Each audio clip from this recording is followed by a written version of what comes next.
Hello everyone, आज हम लोग पढ़ेंगे इसमें गति के समीकरण यानी इक्वेशन ऑफ मोशन पर। आज हम लोग क्या देखेंगे, क्वेश्चन देखेंगे। ठीक, दिस इज द डायग्राम्स। ठीक, वेलोसिटी। ठीक, इधर दिया है आपका टाइम। ठीक, इसमें क्वेश्चन में पूछ रहा है कि मेरे इन एबव वेलोसिटी मेरे टाइम।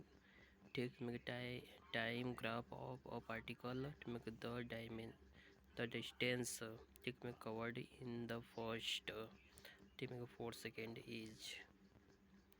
ठीक, हिंदी में समझ लेते हैं कि किसी कण के उपरोक्त में गति समय में ग्राफ में प्रथम 4 सेकेंड में चली गई दूरी होगी। ठीक, सॉल्यूशन में देख लेते हैं। ठीक, गति समय ग्राफ।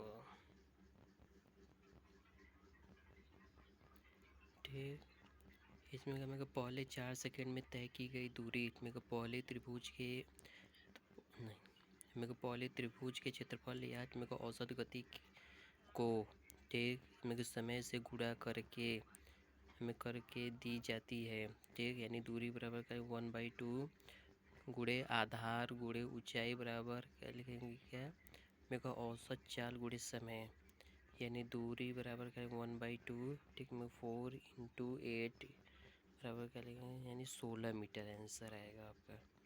हालांकि ये क्वेश्चन पूछा गया है कि मेरी NVS TGT साइंस में पूछा गया है और UPPSC मेगा आश्रम पद्धति यानी PGT में भी क्वेश्चन ये पूछा गया 2021 में। चलते हैं नेक्स्ट क्वेश्चन की तरफ। अगला क्वेश्चन है कि if an object travels half its total path in the last second of its fall from rest the height of its fall is। यदि एक पिंड विरामावस्था से गिरने पर अंतिम सेकेंड में पथ की कुल दूरी की आधी दूरी चलता है तो गिरने की ऊंचाई है। ठीक, फार्मूला है H बराबर क्या लिखेंगे, UT प्लस हाफ GT²। ठीक, में प्रारंभिक वेग यानी U बराबर 0। ठीक, तब H क्या हो जाएगा, H बराबर half GT²। This is the समीकरण 1। ठीक, हमें अब आधी दूरी अंतिम सेकेंड यानी T-1 ठीक में सेकेंड की दूरी तय की जाती है।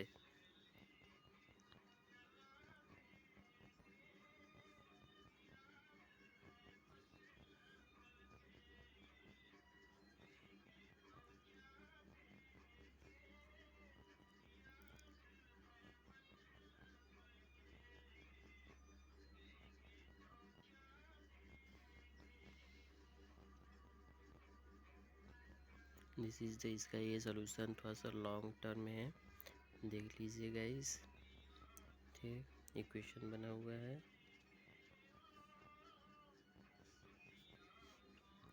यहाँ पे क्या है, मेरे H/2 बराबर करके 1/2 मेरे G ब्रैकेट में T-1 का होल स्क्वायर। ठीक, यानी H बराबर क्या लिखेंगे, मेरे G ब्रैकेट में T-1 का होल स्क्वायर। ठीक, इसको हम क्या करते हैं, ब्रेक कर दे रहे हैं।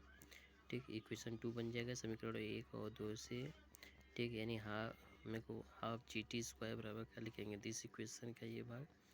ठीक, इसमें से हम लोग क्या है, टी के वैल्यू काउंट कर लेंगे और जो टी के वैल्यू आएगा वो समीकरण 1 में हम लोग क्या करेंगे, पुट कर देंगे।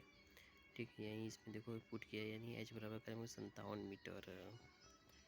ठीक, ब्रैकेट में मेरे को पोजीशन। अगला क्वेश्चन है कि द पोजीशन। ठीक, the position of a particle moving on a straight line ठीक मेरे को path is given by x बराबर 12 + 18t + 9t² मीटर। ठीक, मीटर।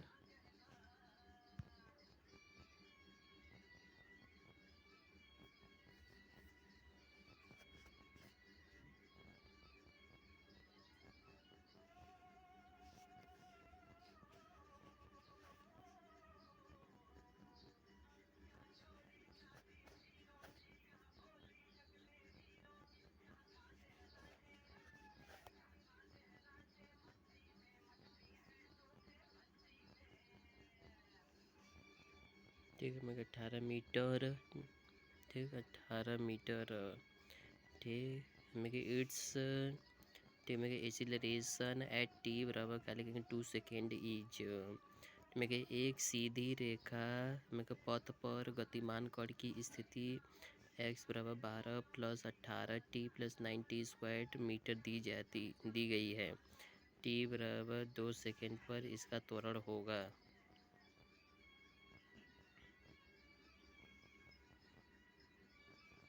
ठीक, इसका त्वरण होगा।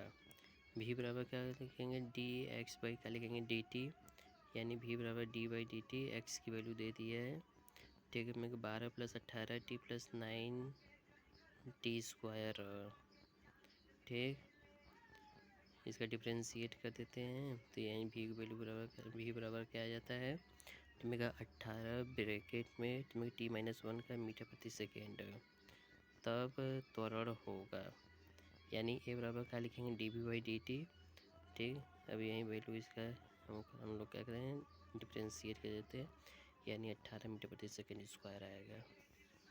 ठीक, मेरे को अगला क्वेश्चन पूछ रहा है कि मेरे को एन ऑब्जेक्ट मेरे को विथ और कांस्टेंट स्पीड, ठीक कांस्टेंट स्पीड, ठीक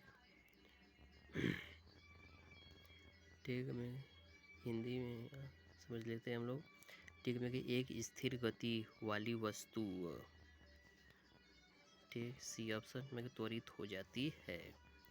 ठीक, नेक्स्ट क्वेश्चन देख लेते हैं कि मेरे को अ पार्टिकल इज थ्रोन मेरे को वर्टिकली मेरे को अपवर्ड विथ ठीक मेरे को वेलोसिटी ऑफ 300 मीटर प्रति सेकेंड। ठीक, मेरे इट विल मेरे को रीच और मैक्सिमम हाइट ठीक मेरे को ऑफ गिवन दिया जी बराबर क्या 10 मीटर प्रति सेकेंड स्क्वायर। ठीक, मेरे को एक कण को 300 मीटर प्रति सेकेंड के वेग से ऊर्ध्वाधर ऊपर की ओर फेंका जाता है। ठीक, मेरे को यह अधिकतम ऊंचाई तक पहुंच जाएगा।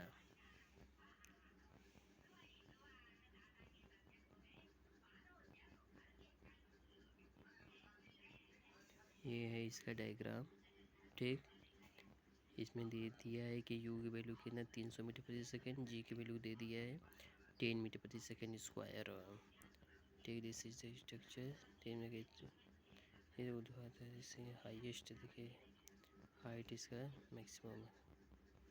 ठीक, इसमें हम देख लेते हैं हम लोग कि जब किसी पिंड को ऊपर की ओर फेंका जाता है तो पिंड अधिकतम ऊंचाई तक पहुंच जाता है। देखिए अधिकतम ऊंचाई तक पहुंच गया। ठीक, तो पिंड का अंतिम वेग शून्य हो जाता है, जो अंतिम वेग क्या हो जाता है शून्य हो जाता है। तो गति के तीसरे नियम से v स्क्वायर बराबर यू स्क्वायर प्लस 2gh। ठीक, v क्या है अंतिम वेग, u क्या है प्रारंभिक वेग, g क्या है आपका यहाँ पर त्वरण, h क्या है अधिकतम दूरी है ऊंचाई, यानी v स्क्वायर बराबर यू स्क्वायर माइनस 2gh। क्यों, क्योंकि ऊपर के जाने की तरफ g क्या होता है ऋणात्मक होता है। v की वैल्यू क्या है टिक में 0 हो जाएगी, u की वैल्यू 300 दे दिया है, टिक माइनस 2 इंटू जी की वैल्यू दे दिया 10। ठीक, और गुड़े क्या लिखेंगे h पूछ ही रहा है, वैल्यू आ जाएगी जो भी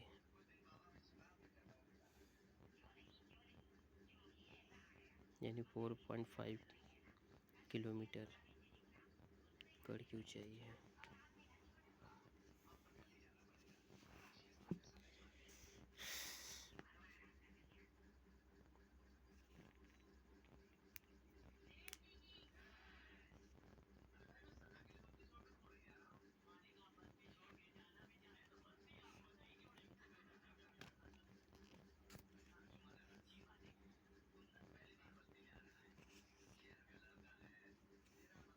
नेक्स्ट क्वेश्चन है कि मेरे को वेन माने जब मेरे को इंजन और स्ट्रेट ऑफ ट्रेन मेरे को moves away from the take मेरे को ऑब्जर्वर मेरे को देन ऑब्जर्वर ठीक मेरे को इट्स मेरे को फ्रिक्वेंसी ठीक मेरे 6/7 ऑफ इट्स मेरे को एक्चुअल मेरे को फ्रिक्वेंसी ठीक मेरे इफ वेलोसिटी ऑफ साउंड मेरे इन एयर इज 330 मीटर प्रति सेकेंड मेरे को what will be the speed of engine.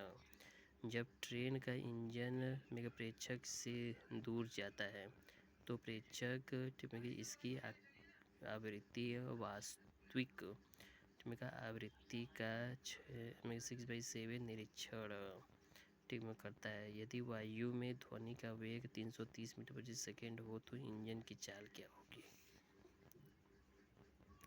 ठीक है, मेरे को हम जानते हैं वी नो दैट ठीक है एफ नॉट बराबर करेंगे V by V plus V S ठीक है इंटू एफ एस।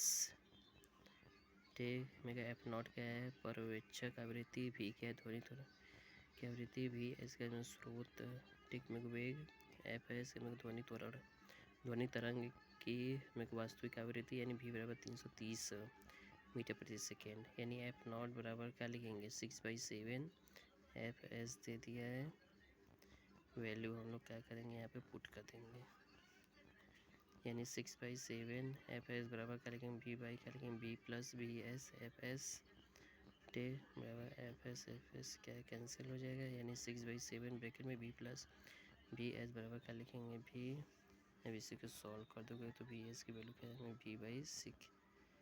v/6 यानी बी की वैल्यू कितने दे दी है 330 से डिवाइड कर दोगे यानी कितना हो जाएगा 55। कितना हो जाएगा 55।